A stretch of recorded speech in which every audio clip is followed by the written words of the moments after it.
जय हिंद दोस्तों, मैं बलराम कुमार और बलराम स्टडी एकेडमी में आप सभी का स्वागत है। आज हम आप लोग के बीच पढ़ने वाले हैं एक नया अध्याय। वो अध्याय मैंने उससे संबंधित कुछ पहले ही पढ़ाए हैं, लेकिन वो अध्याय ये है कि भारत के संविधान के स्रोत। भारत के संविधान के स्रोत कहने का मतलब ये हुआ कि हमारा संविधान जब बना तो उसके बनाने में किस किस देश से सहायता ली गई, और यही हम लोग देखेंगे। तो हम लोग देखेंगे कि भारतीय संविधान सभा ने 26 नवंबर 1949 को संविधान अपनाया और यह 26 जनवरी 1950 को लागू हुआ। हमारा संविधान 26 नवंबर 1949 को अपनाया गया एवं 26 जनवरी 1950 को पूरे देश में लागू किया गया है, जिसे हम लोग गणतंत्र दिवस कहते हैं, यानी रिपब्लिक डे। तो उसी के उपलक्ष्य में देखेंगे कि संविधान में किस किस देश से कौन कौन सा स्रोत लिया गया है। तो भारत सरकार अधिनियम 1935, भारत सरकार अधिनियम 1935 में दर्शाया गया है। पहला पॉइंट है कि आपातकालीन प्रावधान संघीय सिस्टम। आपातकालीन मतलब इमरजेंसी का सिस्टम होगा, तो उसमें संघीय सिस्टम का रहेगा, केंद्र जो करेगा वही होगा। राज्यपाल का कार्यकाल, राज्यपाल का कार्यकाल ये किसमें है? भारत सरकार अधिनियम 1945 में ही लागू है। और लोक सेवा आयोग, लोक सेवा आयोग का जो ढांचा प्रस्तुत किया गया है वो किसमें है? भारत सरकार अधिनियम 1935 में। और अनंतिम स्वसत्ता, अनंतिम स्वसत्ता भी भारतीय सरकार अधिनियम 1935 में ही लागू जोड़ा गया है। और सेकंड में है अमेरिकी संविधान। अमेरिकी संविधान से हमारे संविधान में क्या लिया गया है वो इसमें देखेंगे। तो पहला पॉइंट है मौलिक अधिकार। मौलिक अधिकार है जो अमेरिका संविधान से लिया गया है। और न्यायिक समीक्षा, न्यायिक समीक्षा भी लिया गया किसे? अमेरिकी संविधान से।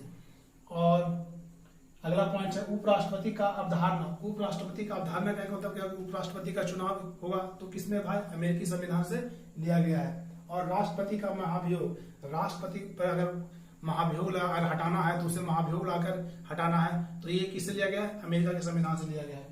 और तीसरा पॉइंट है आयरिश। आयरिश संविधान कहने मतलब आयरलैंड के संविधान से क्या क्या लिया गया है। तो पहला है डीपीएसपी, डीपीएसपी सिस्टम है वो आयरिश संविधान से लिया गया है। और दूसरा है राष्ट्रपति के चुनाव की विधि।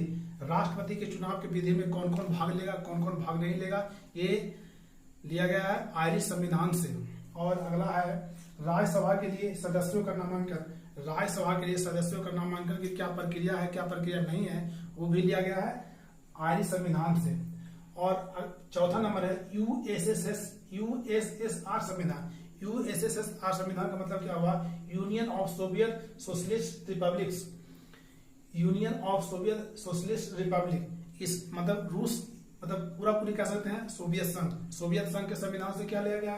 तो पहला पॉइंट है मौलिक कर्तव्य। मौलिक कर्तव्य है हमारा मौलिक कर्तव्य क्या है, मौलिक क्या कर्तव्य क्या होना चाहिए, ये जो भी लिया गया है यूएसएसआर के संविधान से लिया गया। पंचवर्षीय योजना, पंचवर्षीय योजना का मतलब ये हुआ, पंचवर्षीय योजना कि हमारे सरकार जो 5 वर्ष का रूपरेखा रोड मैप तैयार करता है देश के विकास के लिए, वो होता है पंचवर्षीय योजना। वो भी कहां से लिया गया है? यूएसएसआर संविधान से, सोवियत संघ से। और पांचवा पॉइंट है जापान का संविधान। जापान का संविधान से क्या लिया गया है? तो कानून द्वारा स्थापित प्रक्रिया। कानून द्वारा स्थापित प्रक्रिया का मतलब क्या कि कानून का क्या प्रक्रिया होना चाहिए, क्या प्रक्रिया नहीं होना चाहिए, ये मतलब कानून के अंतर्गत है, वो भी लिया गया है जापान के संविधान से। और छठा नंबर है फ्रांसीसी संविधान। फ्रांसीसी संविधान कहने का मतलब हुआ फ्रांस का संविधान, कि फ्रांस का संविधान हमारे संविधान में क्या जोड़ा गया है। तो क्या है? प्रस्तावना में स्वतंत्रता, समानता और बंधुत्व के आदर्श। प्रस्तावना में स्वतंत्रता, समानता और बंधुत्व के आदर्श को जोड़ा गया किससे? फ्रांसीसी संविधान से। गणतंत्र की अवधारणा, गणतंत्र की अवधारणा मतलब क्या होना चाहिए? लोकतंत्र। लोकतंत्र उसकी अवधारणा किससे लिया गया है?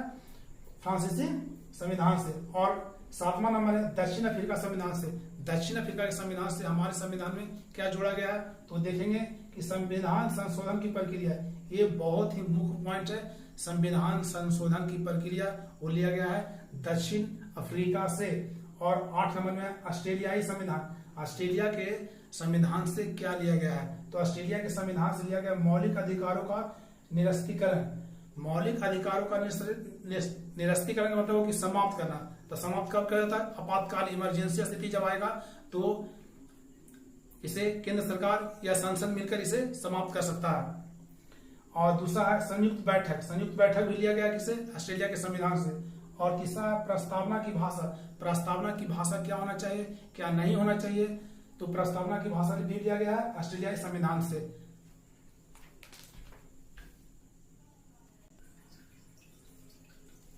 और इसमें हम लोग देखेंगे कि हमने 8 पॉइंट बताए और 9वां पॉइंट है कि 9वां जर्मन संविधान। जर्मन संविधान से हमारे देश के संविधान में क्या जोड़ा गया? तो जर्मन संविधान से जोड़ा गया आपातकाल के दौरान मौलिक अधिकारों का निरस्तीकरण। आपातकाल के दौरान मौलिक अधिकारों का निरस्तीकरण मतलब समाप्त कर देना।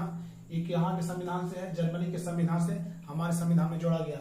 और 10वां पॉइंट है कनाडा के संविधान। कनाडा के संविधान से हमारे देश के संविधान में क्या जोड़ा गया? तो अर्धसंघीय ढांचा। अर्धसंघीय ढांचा का भाषा किसमें है? तो कनाडा का संविधान से लिया गया। केंद्र में अवशिष्ट शक्ति, केंद्र के पास एक्स्ट्रा जो शक्ति होता है मतलब अवशिष्ट शक्ति होता है, वो भी कनाडा के संविधान से लिया गया। और सबसे लास्ट में आता है 11 नंबर पॉइंट ब्रिटिश संविधान यानी यूके, यूनाइटेड किंगडम। तो ब्रिटेन की संसद से क्या लिया गया है? तो कानून के समक्ष समानता। किसी कानून के समक्ष समानता, अगर किसी के पास न्याय हुआ है तो उसके पास समानता मिलेगा, तो किसके? कानून के समक्ष मिलेगा समानता का अधिकार। और एकल नागरिकता। एकल नागरिकता का मतलब कि एक नागरिकता रहना चाहिए। इनकी इंडिया में रह रहा है और अमेरिका में रह रहा है और जापान में रह रहा है और सभी का नागरिकता ग्रहण कर सकते हैं। तो ऐसा प्रावधान नहीं है, सिर्फ एक नागरिकता ही कर सकते हैं। अगर यहाँ का लेना है तो वहाँ छोड़ना पड़ेगा और वहाँ लेना है तो यहाँ का छोड़ना पड़ेगा। तो ये कहाँ है? ब्रिटेन के संविधान से लिया गया है। अगला पॉइंट है कानून या कानून का नियम। कानून या कानून का नियम आपको मानना पड़ेगा। अगर जिस देश में रह रहे हैं वहाँ का कानून और कानून का नियम मानना पड़ेगा। और अगला पॉइंट है सीएजी का कार्यालय। सीएजी का कार्यालय का परिभाषित किया गया है ब्रिटिश संविधान से है।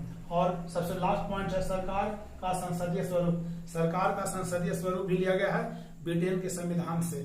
अतः आशा हम करते हैं कि आप सभी को भारत के संविधान के स्रोत अच्छी तरह से समझ गया होगा। देख सकते हैं ये आपके बहुत सारे परीक्षाओं में काम आएगी। तब तक के लिए जय हिंद।